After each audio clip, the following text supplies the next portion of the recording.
Graças a paz, queridos. Tem alguém feliz aí? Olhe para o irmão do seu lado aí. Veja se ele está feliz de verdade. Agora, para você saber o que é felicidade de verdade, você primeiro tem que dar um sorriso. Então, olhe para o seu irmão com um sorriso no rosto aí. Josemilton gosta de olhar para as pessoas, né? Diga para ela quanto você a ama, quanto ela está bonita hoje. Amém, gente? Amém? Tem gente cheia do fogo de Deus aqui? Essa igreja é avivada? 17 anos para a glória de Jesus. E vai levar a tocha para essa cidade e região. Então aplauda o nome do Senhor. Aleluia. Deixa eu dizer uma coisa para você. Se você quer ganhar essa cidade para Jesus, quem quer aqui? Você tem que gostar de gente. Tem gente, não gosto de falar para o meu irmão não. Como é que tu vai ganhar o povo para Jesus? Se você não gosta de falar com pessoas, você não gosta de estar perto, né? Tem gente que só senta longe dos outros, né? Nada contra os daí de trás, mas, né? A gente precisa querer estar perto de gente, amém? Porque a gente vai ganhar muitas almas para Cristo, aleluia. Eu estava recordando, e eu gosto muito de recordar algumas coisas, assim, do passado, coisas boas, claro. E eu sempre que chega um aniversário do CCA, então eu gosto de lembrar as primeiras fotos, as primeiras vezes que eu vim a Garanhuns. E, gente, a primeira vez que eu vim a Garanhuns, eu vim ministrar louvor e pregar, foi numa rede juvenil, lá no prédio perto do Pau Pombo ali. E eu estava ali foi em fevereiro de 2013.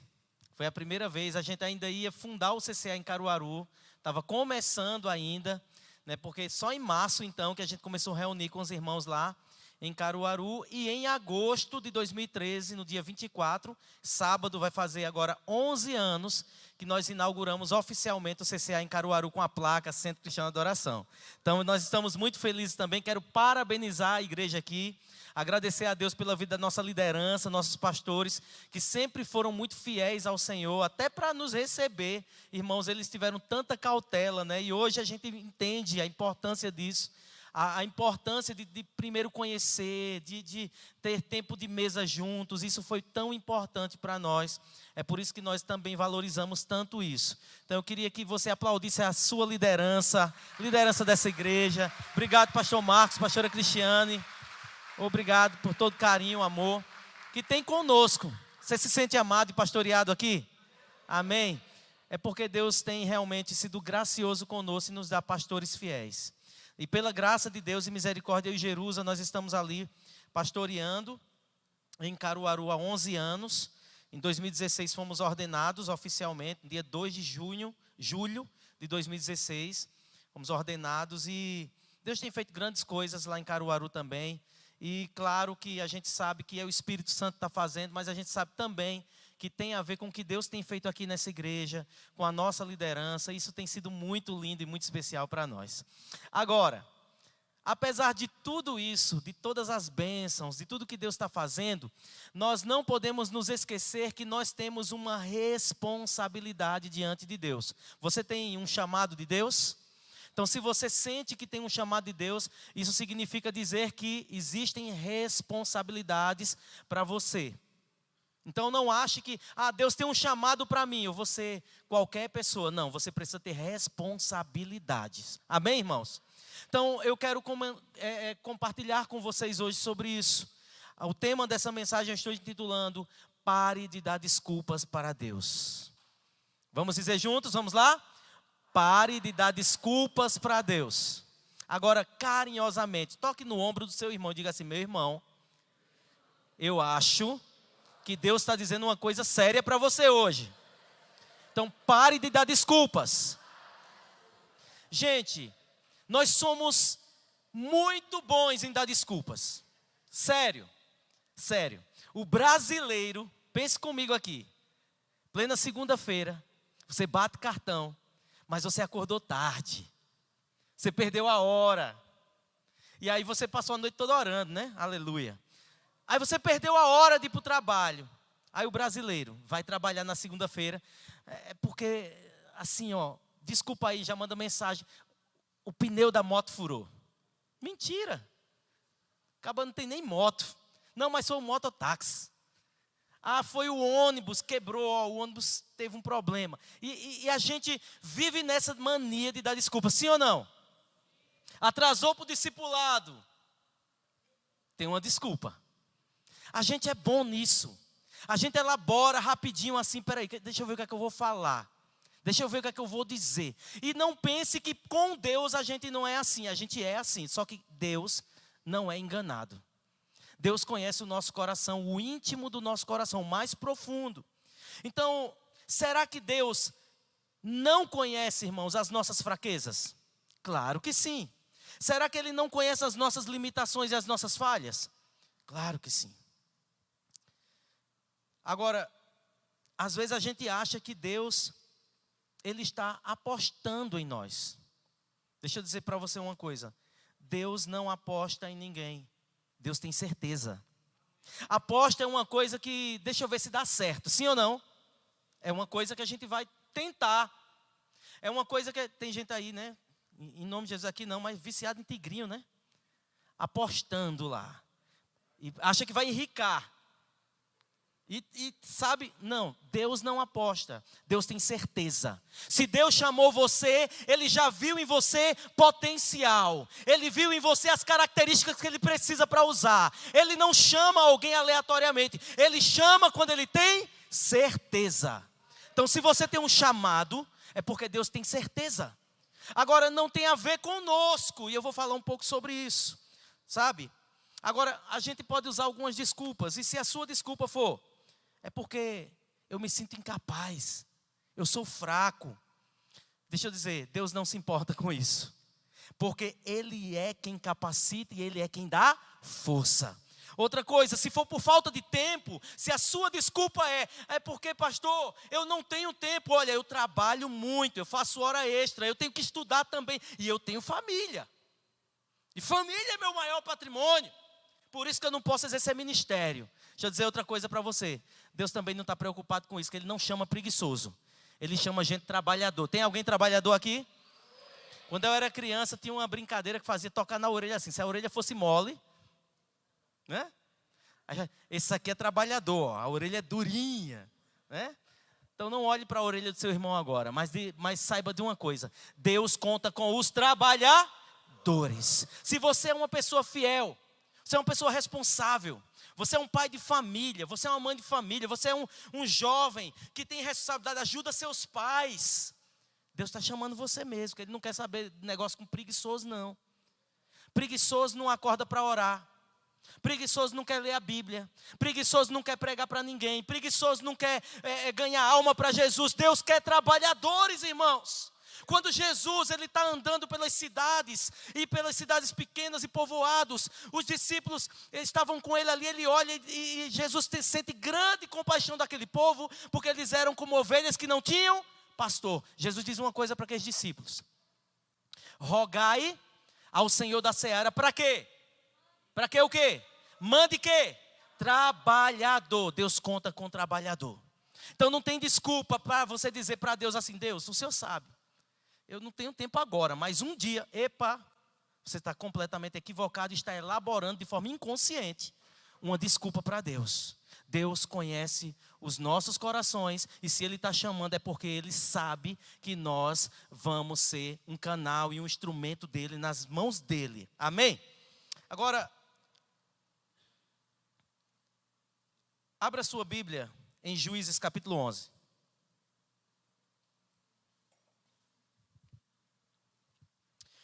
O capítulo 11 de Juízes, irmãos, narra a história de Gideão.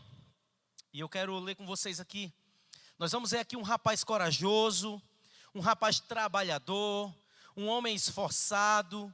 Porém, Gideão, ele se via pequeno, ele se via incapaz de grandes realizações.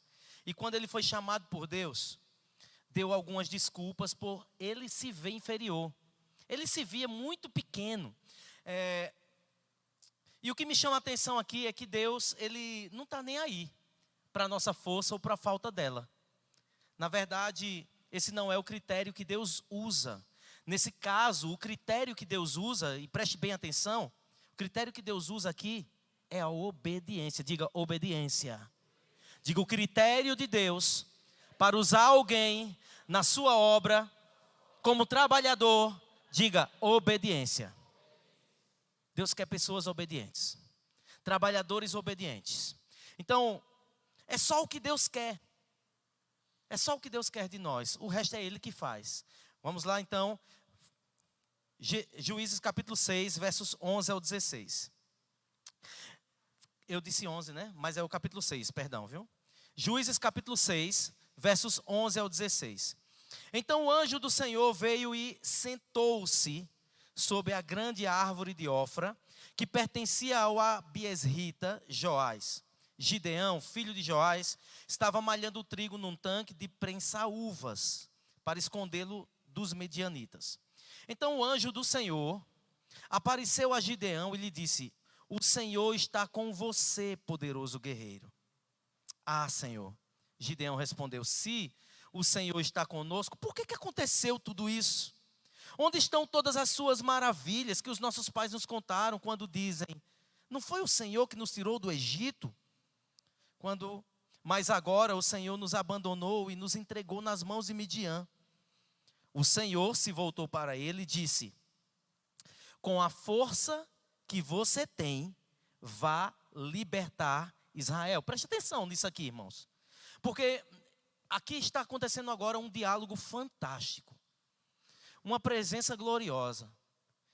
Gideão, um homem, um rapaz aprovado por Deus e chamado por Deus para uma obra.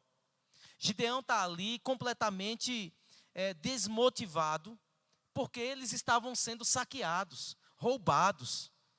Os midianitas, tudo que eles plantavam lá, o povo de Israel plantava, eles iam lá e saqueavam, roubavam. Então ele agora está escondido num lugar que não é para malhar trigo. O lugar de malhar trigo era um lugar diferente, era um chão batido, tinha ventilação. Porque quando eles jogassem o trigo para cima, a palha, o vento levava a palha. Ele está aqui num lagar. O lagar é um lugar de prensar uvas. E geralmente eram locais mais escondidos, de acordo com historiadores aqui. Era um lugar mais escondido, pouca ventilação. Então ele está ali de forma estratégica. Deus deu sabedoria a esse rapaz. Ele está ali de forma estratégica, fazendo ali com que o alimento chegasse na sua casa, na sua família, mas de uma forma que os midianitas não viessem roubar. E Deus está vendo o esforço dele. Deus está vendo o trabalho dele. Deus está vendo o compromisso dele. E Deus chega para esse rapaz e diz assim: olha, eu quero usar você. E esse jovem começa a dizer: não, Senhor, assim, tem condições. O Senhor sabe, a nossa... Vamos continuar o texto aqui. Então ele diz: com a força que você tem, vá libertar Israel das mãos de Midian. Não sou eu que o estou enviando. Irmãos, isso aqui para mim é muito profundo. Porque muitas vezes Deus está nos chamando para uma obra e nós estamos temendo, nós estamos com medo. Nós estamos dizendo: Senhor, isso não é para mim não. Senhor, eu não tenho capacidade nenhuma. Como assim ganhar a minha família? Quanto mais a cidade para Jesus. Mas a grande questão é que nós nos enganamos e achamos que é na nossa força, que é com os nossos dons e talentos, que é com o que a gente sabe fazer. Não é. Deus pode usar o que a gente sabe fazer? Claro que sim, mas Ele vai aperfeiçoar o dom. Ele vai colocar a unção dele, se a gente buscá-lo de coração e ser obediente. Ele é quem vai capacitar. Quando ele diz para Gideão: vá com a força que você tem, ele estava olhando para aquilo que ele já tinha visto em Gideão, não as limitações que Gideão estava vendo. Está entendendo isso?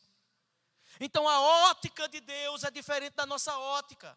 A gente pode se olhar e dizer assim: eu não sei falar, eu não tenho eloquência, eu não estudei, eu não tenho formação, eu sou tímido. Gente, pelo amor de Deus, eu lembro, e eu sempre falo isso lá para os irmãos. Semana passada eu estava na escola ministerial, dando a escola ministerial, e eu estava falando de como eu era.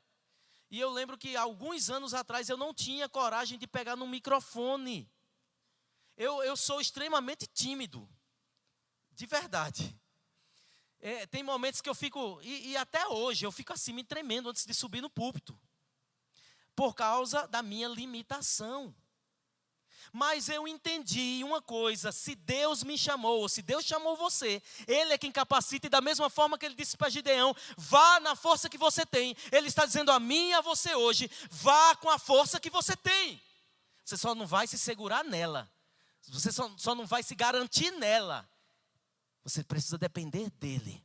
Então quando Ele diz para Gideão aqui, Gideão diz isso no verso 15, ó. Ah, Senhor, assim não dá, né? Como posso libertar Israel? Meu clã é o menos importante de Manassés. Eu sou o menor da minha família. Olha, aqui ele está completamente se limitando. Verso 16 diz: eu estarei com você, respondeu o Senhor. Quantos podem ouvir o Senhor dizer para você hoje: eu estarei com você? Amém?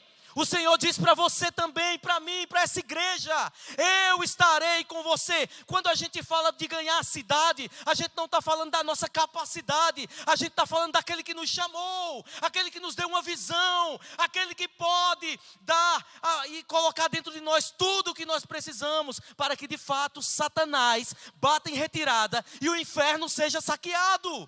Não é na nossa força, não é com o nosso braço, mas é em nome do Senhor dos Exércitos. Então nós precisamos ter um espírito de fé para gerar isso na nossa célula, com os nossos discípulos, com os nossos irmãos. Alguém que vai chegar talvez para você e dizer assim: ó, você não tem condições, você não tem capacidade, você é uma pessoa que não sabe nem falar direito. Vai chegar pessoas? Vai. Deus, Ele nos chama, mas o diabo também chama alguns para frustrar os sonhos que nós temos em Deus. E isso são as provas e tribulações que nós vamos enfrentar para o nosso chamado. Eu lembro que quando a gente iniciou a igreja lá em Caruaru e fomos para o 3º prédio, um dos irmãos da nossa igreja trabalhava num posto de gasolina que tem lá pertinho, eu acho. Quem já foi em Caruaru sabe, tem 2 postos de gasolina na esquina da rua, pertinho da igreja. É o ponto de referência da igreja, aqueles postos de gasolina. Um dos irmãos trabalhava como frentista lá. Um dia ele está lá abastecendo um carro, chega um camarada que tinha sido de uma antiga igreja nossa. Esse irmão também foi dessa igreja. E aí para e disse, olhou assim, aí disse: é ali a igreja de Jazia? Aí ele disse: é. Aí ele fez: vai para frente não. Aquele irmão veio contar para mim, eu disse: foi o diabo. Foi o diabo. Por quê? Nós sabemos quem nos chamou. Então quando Deus chama, Ele é quem capacita, Ele é quem se responsabiliza, Ele é quem fortalece, Ele é quem coloca nas nossas mãos as armas certas. Amém, queridos? Então nós não podemos olhar pela ótica do inimigo. Nós devemos saber quem nos chamou e ter convicção e certeza: Deus me chamou e acabou. Se Ele me chamou, Ele não me chamou pelo que eu tenho, nem pelo que eu sei fazer, que Deus não se impressiona com a gente. Não se esqueça disso. Deus não se impressiona com o que você sabe fazer. É Ele que coloca em nós. É Ele que aperfeiçoa o dom. O Espírito Santo vai nos capacitando na medida que a gente vai caminhando com Deus, alimentando o nosso espírito, vivendo na prática da palavra. O Espírito Santo vai dando dons e talentos e capacidades. Amém, irmãos? Então, graças a Deus, aleluia, eu louvo a Deus pela tecnologia não estar tão avançada há 11 anos atrás. Porque se eu visse a pregação que eu preguei há 11 anos atrás, aqui no CCA, misericórdia. Mas Deus vai dando capacitação. Então, irmãos, eu quero dizer para você que o Senhor chamou você, vá com a força que você tem. Segure na mão da sua liderança, do seu líder, e diga: líder, conta comigo. Eu não estava me vendo assim capacitado não, mas eu agora entendi que foi Deus que me chamou do jeito que com a força que eu tenho. Então se é essa força que você tem, vá. Não se preocupe, não é ela que Deus vai usar não, não é a força sua não. Então, irmãos, Deus, Ele não está interessado em quem você é, nem no que você tem, mas quem você é e o que você tem pode ser usado por Ele se você parar de dar desculpas e obedecer ao chamado. Eu vou repetir isso aqui para você.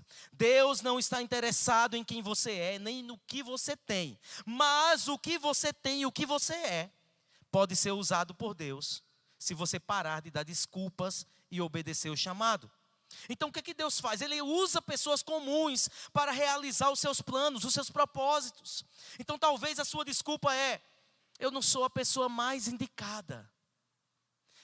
Eu acho que se você quer, meu líder, quer investir em mim, eu não sou a pessoa mais indicada. Investe em outro. Sabe, você está se limitando como fez Gideão. Saiba disso, Deus usa quem quer. Diga assim, Deus usa quem quer. Diga, Deus usa como Ele quer e na hora que Ele quer. Olhe para o seu irmão e diga, entendeu o vaso? Agora para ficar mais bonitinho, entendeu o vaso de alabastro? Gente, Deus usa quem quer, como Ele quer e na hora que Ele quer, para confundir os que acham que são. Então Deus é especialista em transformar pessoas, em fazer milagres, em fazer coisas que as pessoas menos esperam estar ali. Deus faz.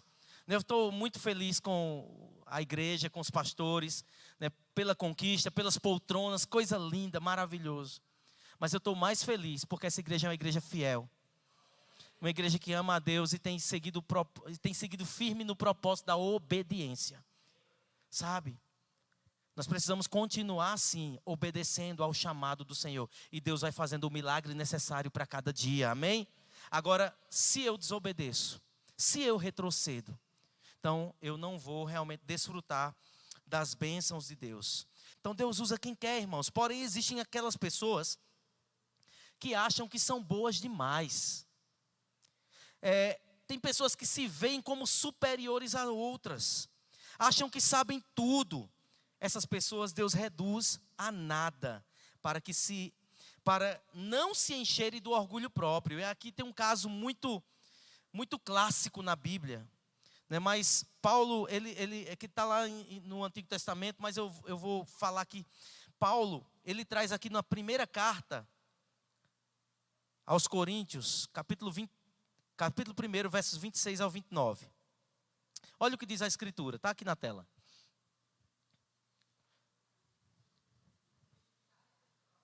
Estava, né? Aleluia.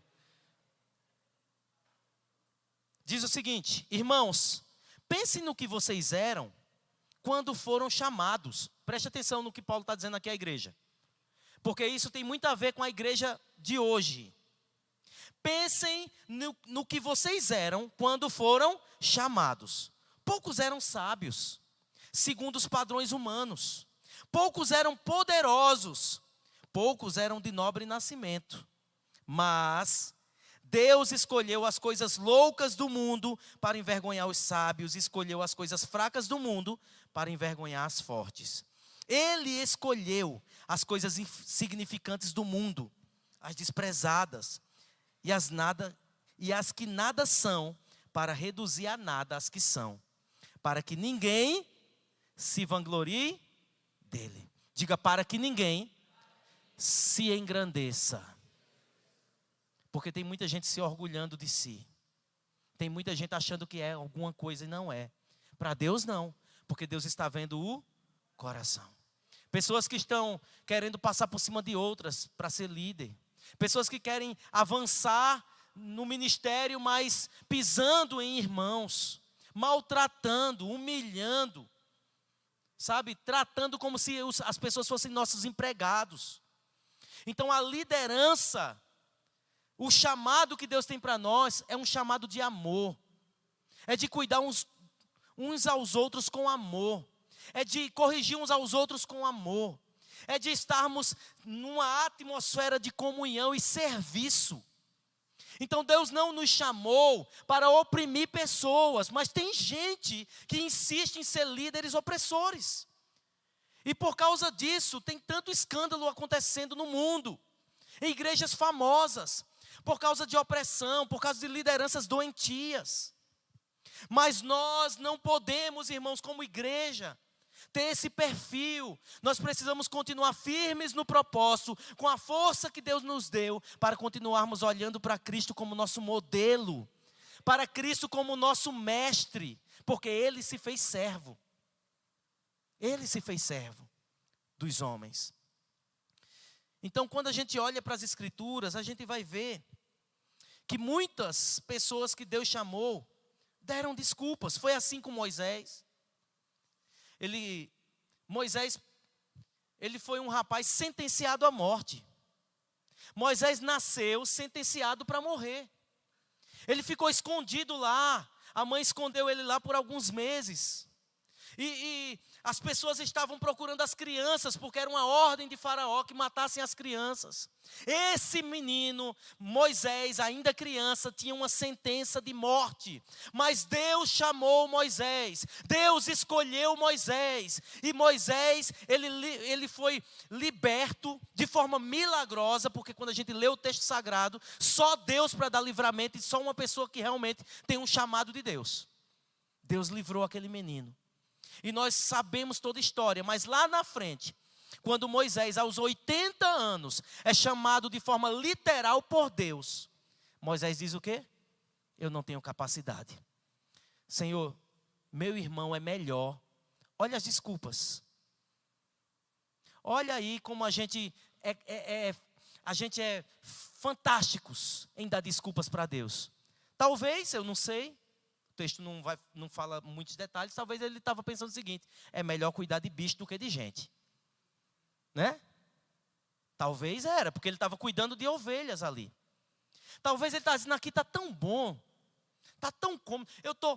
Minha família, meu maior patrimônio, está todo mundo juntinho aqui. Minha esposa, meus animais, a família do meu sogro. Eu estou tão bem encaixado aqui. Já me acostumei 40 anos nessa terra. Senhor, com certeza meu irmão é top.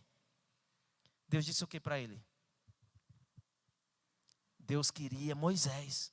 Não adianta fugir. A gente vê o profeta Isaías, lá no capítulo 6 de Isaías.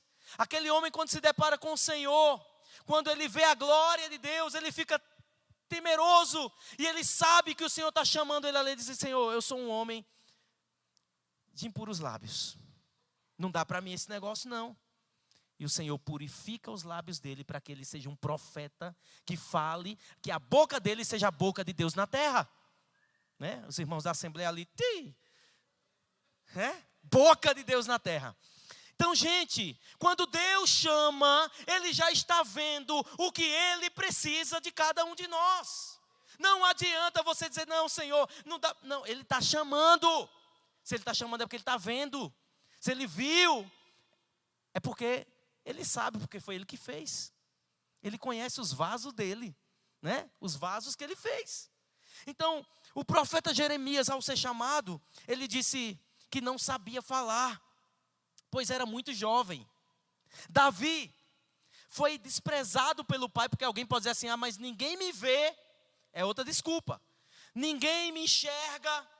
Eu sou, a pessoa mais insignificante da minha família, porque Davi poderia dizer isso. Davi poderia dizer assim: chamaram ele lá, estava lá no rebanho, pai está te chamando agora, disse que Samuel está chamando você. Ele pode dizer: agora eu? Não, eu não tenho condições. Mas ele vai. Ele atende ao chamado. E os discípulos, irmãos? Os discípulos de Jesus, todos reprovados na escola Talmidim, todos rejeitados, eles poderiam dizer o quê? Não, Senhor, não dá para mim esse negócio não. Mas quando nós atendemos ao chamado e somos obedientes, o Senhor coloca em nós as ferramentas necessárias. Então, queridos, diante dessas histórias, a de Gideão, Moisés, Jeremias, Isaías, Davi, os discípulos, o que todos esses homens tinham em comum? Quero mostrar aqui 3 coisas que eles tinham em comum, que nós precisamos ter também, para ter um ministério frutífero, abençoado. Amém? Você só vai precisar de uma coisa: parar de dar desculpa. Parar de dar desculpa. Então, o que eles tinham em comum? Primeiro, eles eram pessoas que tinham grandes ocupações. Digam: grandes ocupações. Todos eles tinham grandes ocupações. Deus ama usar esse tipo de gente. Pessoas corajosas, trabalhadoras, ocupadas. Então, quando a gente olha para Eliseu, Eliseu estava onde quando recebe o chamado ali de Elias, trabalhando. A gente olha Davi trabalhando. A gente olha José trabalhando. Paulo estava trabalhando. Estava cumprindo funções. Então, foram pessoas extremamente usadas por Deus. Nas suas gerações. Fizeram grandes obras para Deus, irmãos. Estavam todas ali. Elas tinham isso em comum, grandes ocupações. Segunda coisa que eles tinham em comum, eles eram pessoas com o coração disposto à obediência. Digam, eram pessoas trabalhadoras. Diga, e eram pessoas obedientes. Então eles tinham grandes ocupações, trabalhadores. Mas a segunda característica, eles eram obedientes. Porque nós estamos vivendo numa era ou numa geração de muitas pessoas que não querem atentar para a obediência. Ser obediente hoje falar sobre obediência para alguns é afronta. Falar sobre obediência para alguns é autoritarismo. E a gente não pode confundir as coisas, que liderança doentia com autoritarismo. Tá? A gente falar sobre obediência não tem a ver com autoritarismo. A gente falar de obediência tem a ver com o que a Bíblia diz. O que o manual diz. O manual do fabricante. Deus nos fez, sim ou não? Então, como qualquer um fabricante, Deus fez um manual também. A palavra dele, a Bíblia Sagrada, é o manual de regra, fé e prática. É inegociável, é imutável. Não tem que ser atualizada. A gente precisa ler a palavra de Deus e entender que Deus está pedindo sempre, desde o princípio até o fim, obediência. Quando a gente olha lá para Gênesis, Deus pede o que de Adão e Eva? Obediência. Quando Ele estabelece limites. Quando a gente vê o fim, a gente vai para Apocalipse, o Senhor diz, aquele que for fiel até o fim. O que é fidelidade? Se não for obediência a princípios. Porque se a gente não for fiel, não herdaremos a coroa da vida eterna. Então, o Senhor nos chama para uma vida de obediência. E esses homens que nós citamos aqui, como Gideão, um homem que quando ouviu a voz de Deus, mesmo olhando para a sua incapacidade, mesmo olhando para as suas limitações, mesmo tendo um pensamento limitador, ele escutou, o Senhor falou com ele, e ele disse, tudo bem, Senhor, eu vou. Ele decidiu obedecer.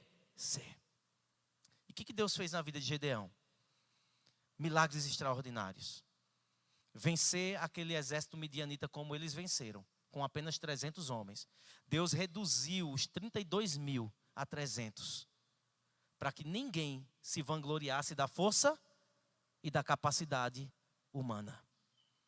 Quando Davi vai lutar contra o gigante Golias, ele tem todos os aparatos de um guerreiro. Ele tem lança, ele tem espada, ele tem escudo, ele tem couraça, ele tem capacete, ele tem tudo que um soldado precisava ter. Davi chega com a sua roupinha de pastor, uma varinha, uma funda, umas pedrinhas, ele olha assim, espera aí, o que é isso? O que é isso? Que escárnio é esse? Davi ousadamente olha para o gigante, porque ele não foi na força dele. Ele olha e diz, você vem a mim com espada, lanças, eu vou contra ti em nome do Senhor dos Exércitos.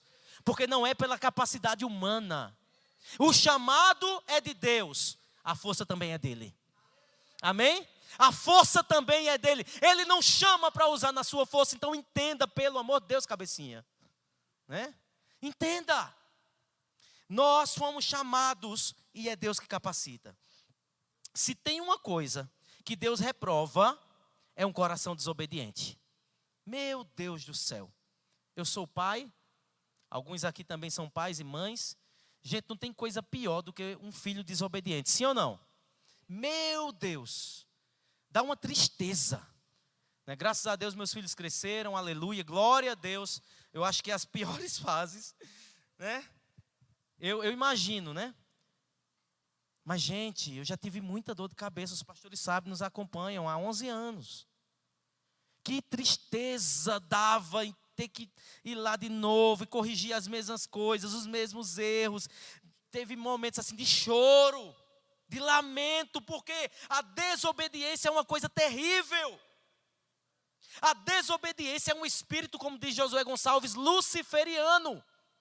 Nasceu no coração de Lúcifer a desobediência. E tem muita gente hoje que não atenta para a palavra de Deus, não atenta para a sua liderança, para aquilo que os pastores, que o Senhor próprio providenciou.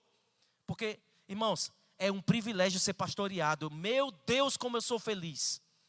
Eu e Jerusa, a gente fala para a nossa igreja e para a nossa casa, com os nossos filhos, sempre agradecendo pela vida do nosso. Não é porque eu estou na frente deles, não. Mas é porque eu sei o que é ser pastoreado hoje. Porque eu vivi muitos anos da minha vida sem ser pastoreado. Meu pai foi meu pastor durante alguns anos, mas eu não tinha o que eu tenho hoje. Então nós precisamos valorizar aqueles que o Senhor colocou sobre nós. Nossa liderança, nossos pastores, e orar por eles. A Bíblia ensina isso, que nós devemos orar, interceder pelos nossos pastores, pois Ele é quem cuida de vós. Acho que é Hebreus, né, pastora? É eles quem cuida de nós. Então nós precisamos agradecer. Deus reprova um coração desobediente. Essa é uma das principais características de Lúcifer, a desobediência. Você pode ser, meu irmão, muito talentoso. Você pode ser cheio de dons e talentos maravilhosos. Você pode ser culto, intelectual, qualificado, com muitas certificações. Mas se tiver um coração desobediente, não terá a aprovação de Deus. Não tem. O Senhor não nega a si mesmo. A sua palavra é fiel e Ele cumpre ela do jeitinho que ela está escrito. Deus não ama a desobediência. Deus abomina a desobediência. Deus aborrece os desobedientes. Deus reprova a desobediência. Então, quando eu dou desculpas para Deus, escute, isso é sério. Eu estou de forma inconsciente desobedecendo, porque Ele está chamando. É verdade. Se Deus está chamando, é porque Ele nos quer. Enquanto eu estou dando desculpa, não é nem desobediência. É, porque se eu chamar o meu filho, filho, vem aqui. Ah, pai, agora não dá. Isso é o quê? É ou não é? Ah, pai, depois. Mesmo que seja uma resposta linda, mas, pai amado, pai querido, meu paizinho, depois eu vou. Filho, vem aqui, eu preciso falar com você, preciso de você. Espere. A obediência é você dizer, meu pai está chamando, oi pai, diga. O que foi, pai? Está precisando de alguma coisa? Mãe, está precisando de alguma coisa? Está me chamando? Obediência. Então, Deus nos chamou. Você disse que sim. No início eu perguntei, quem tem chamado? Todo mundo levanta a mão. E agora? Deus chamou. Mas está dando desculpa? Eu não quero liderar mais não, porque já fui muito frustrado. Né? Gente, será que Deus não sabia que a gente ia passar por isso? Mas às vezes é necessário frustração, sabia? Na psicologia, é falado muito sobre isso. Nós precisamos de angústias, decepções e sofrimento para ter resiliência e ressignificar. Então, se a gente não entende que na liderança vamos passar por isso, seremos líderes fracos. Líderes fracos. Deus está nos capacitando com aqueles que nós temos e com a força que nós temos.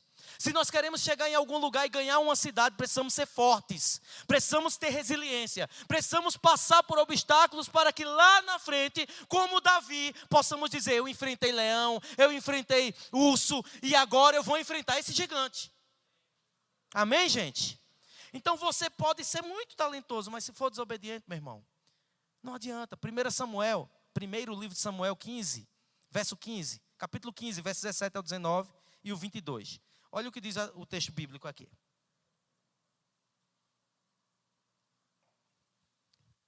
E Samuel disse, embora pequeno aos seus próprios olhos, você não se tornou o líder das tribos de Israel?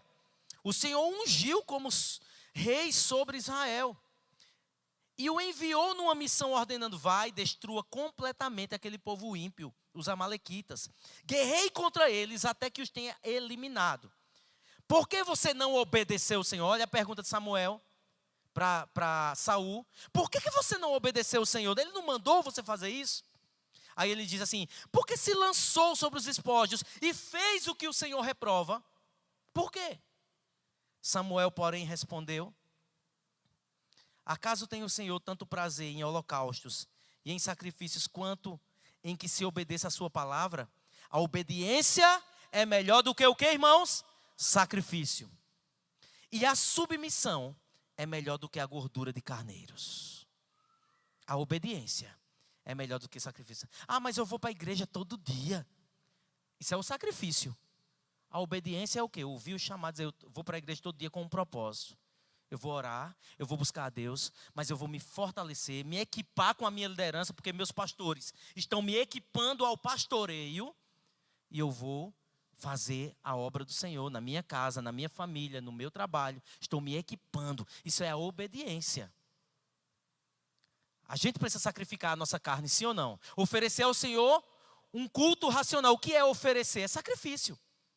Então, vir à igreja, meu irmão, é o básico, o basicão do crente. Ah, eu vou para a igreja todo. Sim, e daí? É o básico. Tu não converteu? Sim. O Espírito Santo entrou dentro de você? No seu coração? Sim. Então, meu irmão, você tem que amar congregar. Tem que amar ir para a igreja mesmo. É culto o quê? É culto de manhã, eu vou. Ah, é na quarta, eu vou. Ah, é o quê? Tadel, eu vou. Eu amo congregar na casa do meu pai, porque eu estou obedecendo a um chamado. Não é pesado, não é sacrificial, é amor envolvido, porque ele me chamou. E eu quero aprender mais para ser capacitado para obedecer como ele está me chamando. Para fazer como ele está me chamando. Então não adianta, meu irmão, você ficar dando desculpa. Pare de dar desculpa para Deus. Não é para a liderança, é para ele, que quem chamou foi ele. Então aqui a gente vê qual é a consequência de Saul. Deus rejeitou como o representante da nação de Israel. Ele era o homem que representava Deus para a nação. Além, claro, de Samuel, que era o líder espiritual. De Saul, que era o líder espiritual. De Samuel, que era o líder espiritual. Mas Deus rejeita Saul. Deus rejeita Saul como líder, por causa da desobediência. O princípio da obediência parte de um coração treinado. Diga comigo, o princípio da obediência parte de um coração treinado. Deus, ele vai nos treinando. Deus coloca, sabe o quê? Eu vou falar como é que Deus nos treina. Deus é bom nisso. Ele coloca gente difícil do nosso lado. Ele coloca. Para quê? Para treinar a minha obediência, para ver se eu sou obediente, se eu sou fiel. O que o Senhor diz na sua palavra? Sejam fiel aonde? Em quê? Então Deus está falando o seguinte: seja fiel no pouco. Aí Deus coloca para você de presente um discípulo amado, muito precioso, que dá muito trabalho. Que dá trabalho. Que mente. Que desobedece os ensinos. Que envergonha. Alguém já teve algum discípulo assim, irmão? Alguém? Porque Caruaru, né, Bruce? A gente tem um...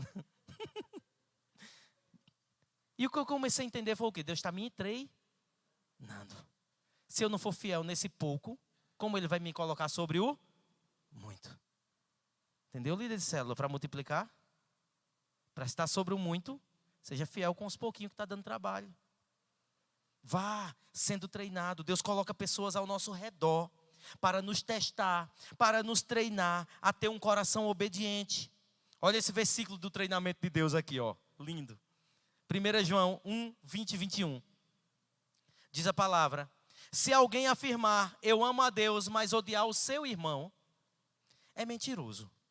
Pois quem não ama seu irmão, a quem vê, não pode amar a Deus a quem não vê. Ele nos deu esse mandamento: quem ama a Deus também deve amar o seu irmão.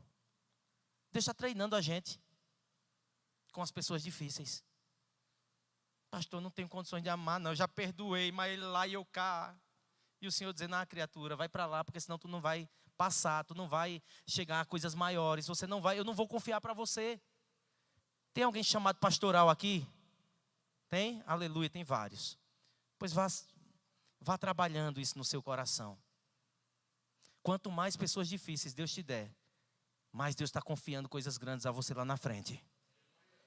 Pastor, misericórdia não. É a Bíblia. Porque Ele está treinando a gente a amar. Porque pessoas desobedientes, geralmente a gente fica com raiva. Eu não sei se vocês são assim, mas eu sou. Fico com vontade de matar, irmão, de vez em quando. Tinha um discípulo que eu discipulava, que era pastor. Ele pediu outro de horas, pastor, fiquei com vontade de matar. Eu disse, mas é de brincadeira. Não, foi de verdade, de misericórdia. Né? Porque às vezes a gente pensa que é de brincadeira. Eu estou falando de brincadeira, viu? Mas a gente fica chateado, sim ou não? A gente não fica frustrado com algumas pessoas, sim ou não? Mas o Senhor está dizendo, ame essas pessoas assim mesmo. Ame, ame. Ele nos deu esse mandamento. Quem ama a Deus, ame também o seu irmão. Então a obediência está no mesmo patamar de amar a Deus. Não adianta amar a Deus e não obedecer aos princípios que Ele mesmo estabeleceu. Aí Jesus afirma o seguinte em João 14, 21. Quem tem os mandamentos e lhes obedece, olha a obediência de novo. Quem tem os mandamentos e lhes obedece, esse é o que me ama. Aquele que me ama será amado por meu Pai, e eu também o amarei e me revelarei a Ele. Quanto mais obediência, mais amado. Quanto mais obediência, mais o Pai ama. Deus ama a obediência. O que mais eles foram chamados, o que mais os que foram chamados e obedeceram ao chamado tinham em comum? Vou finalizar com essa terceira coisa aqui, que além de grandes ocupações, além de um coração obediente, eles eram pessoas o quê? De carne e osso. Acho que não está o slide aí, né? De carne e osso igual a mim e a você. Agora diga para o seu irmão carinhosamente, Josimilton. Diga, eles eram de carne e osso igual a mim e a você. Não tinha nada de especial nesses homens, não. Nada de especial. Nem em Moisés, nem em Abraão, nem em Isaac, nem em Jacó. Nenhum personagem bíblico aqui tem algo especial para Deus usar. Paulo, pelo contrário, Paulo dizia, eu sou o pior dos pecadores. Né? Então aqui, a gente vê que eles eram pessoas normais, pessoas comuns. Como que você está respondendo, irmão, ao chamado do Senhor? Será que você está respondendo ao chamado do Senhor como Jonas? Fugindo? Né?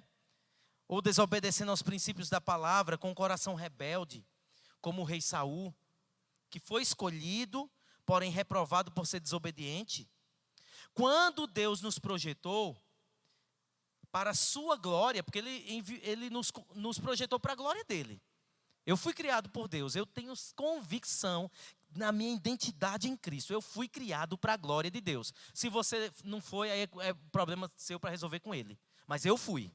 Tem alguém mais aqui? Foi criado para a glória de Deus? Então, se você foi criado para a glória de Deus, meu irmão, Deus, Ele envia Jesus para ser o nosso irmão mais velho, de acordo com a palavra.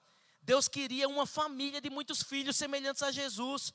Diferentemente de Jonas, Jesus foi um filho obediente. Ele veio como um homem para nos mostrar por meio do seu próprio exemplo que é possível amar e ser obediente a Deus. Jesus fez isso para nos mostrar o caminho da obediência. A Bíblia diz que ele foi obediente até a morte, morte de cruz. E não abriu a sua boca para murmurar, para reclamar, mas como um cordeiro mudo, foi levado ao Gólgota. E ali foi crucificado. Obediência completa. Obediência total ao chamado. Jesus não deu desculpas para o Pai, mesmo sendo transparente em revelar a sua angústia e desejo de não prosseguir. Porque Jesus, ele diz, Pai, se possível for, passa de mim esse cálice. Ele estava ali revelando uma angústia do coração, porque ele sabia o que estava por vir. Jesus sabia do sofrimento que ele enfrentaria. Se possível for, Pai, passa de mim, ou seja, não me deixe passar por isso. Contudo, entretanto, seja feita o quê? A sua vontade. Então o que Jesus faz? Obedece à vontade do Pai. E não a própria, talvez ali naquele momento de angústia. Então, Jesus, ele prosseguiu, escolheu o caminho da obediência. Em Lucas, capítulo 22, os versos 41 ao 42, nos diz assim: Ele se afastou deles a uma pequena distância, ajoelhou-se e começou a orar. Pai, se queres, afasta de mim esse cálice, contudo não seja feita a minha, olha aqui o grande segredo. Contudo não seja feito o quê? A minha vontade, mas a sua. E aí o que é que ele faz? Ele vai para a cruz, ou seja, ele obedeceu à vontade dele ou a do Pai? A do Pai. Obediência completa, irmãos. O que importa mesmo é que Deus vê como o homem não vê. Deus vê como o homem não vê. Deus sonda os nossos corações. E mesmo que aos olhos de muitos você seja um improvável, meu irmão. Mesmo que aos olhos de muitos você seja uma pessoa sem valor. O que te define é o que Deus pensa a teu respeito. Porém, o que Ele quer é que sejamos como Jesus, seu filho primogênito. Filhos maduros, filhos obedientes. Agora eu pergunto para você, fique de pé. Eu pergunto para você, qual era mesmo a sua desculpa? Qual era mesmo a sua desculpa? Qual era mesmo a desculpa que você estava dizendo essa semana lá, no discipulado? Qual era mesmo a desculpa que você chegou para os pastores? Qual era mesmo a desculpa que você mesmo chegou no seu quarto para orar e dizer, Senhor, eu não tenho capacidade? Qual era mesmo a sua desculpa? Pare, meu irmão, de dar desculpas para Deus. Eu quero orar por você nessa hora. Se você sente que foi chamado pelo Senhor, e se você sente que estava de alguma maneira, mesmo inconsciente, você percebeu, o Espírito Santo falou com você que você estava dando desculpas inconscientes. Você estava dizendo, não, Deus, o Senhor me conhece, o Senhor sabe da minha vida, o Senhor sabe da minha agenda. Se você quer receber a oração no altar do Senhor, eu quero convidar você aqui à frente. Quero orar por você. Eu quero declarar sobre a sua vida um tempo novo, um tempo de obediência, um tempo de desfrutar das vitórias do Senhor na sua vida. Aqueles que têm chamado e estavam se sentindo talvez acuados, com medo. Eu não tenho condições, eu não sei falar, eu sou tímido. Essas eram suas desculpas. Deus não está preocupado com sua timidez, Ele vai tirar ela. E você vai ser usado na força dEle, com a capacitação que Ele tem para você. Então seja esse homem como Gideão, corajoso, dizer, Senhor, eu vou. Como Isaías, eis-me aqui, Senhor, envia-me a mim. Como Jeremias, tão jovem, tão moço ainda, tão novinho, mas ele entendeu e ele foi. E ele disse, desde o ventre da minha mãe eu fui chamado. Vamos dos obedientes, vamos aqueles que têm chamado. Eu quero orar por você. Jesus, eu quero nesse momento, Senhor, declarar sobre os meus irmãos, Senhor, que não haja desculpas diante do Senhor, porque o Senhor conhece os corações. Eu oro para que o Senhor derrame agora um revestimento, Senhor, para a vida dos meus irmãos. Algo novo, assim como o Senhor tocou Isaías nos lábios, assim como o Senhor tocou na vida de Moisés, assim como o Senhor fez grandes realizações. O Senhor, quando Elias chama Eliseu, com a capa o toca, dando capacitações e chamado. Eu oro agora, Senhor, para que a tua unção toque os meus irmãos, que o teu Espírito toque o mais profundo do interior, e que todo pensamento de que não tem capacidade, de que é inferior, de que não tem condições, de que não sabe falar, de que é tímido, todo pensamento limitador caia por terra no nome de Jesus. Eu oro agora para que a força do Espírito venha revestindo a vida do meu irmão. Seja revestido, meu irmão, seja tocado pelo Espírito Santo. Espírito de capacitação, venha sobre essa igreja, venha sobre os irmãos, venha sobre a nossa liderança, sobre os líderes dessa igreja, sobre cada pessoa que deseja ardentemente seguir o chamado do Senhor. Que venha o Espírito de capacitação, em nome de Jesus.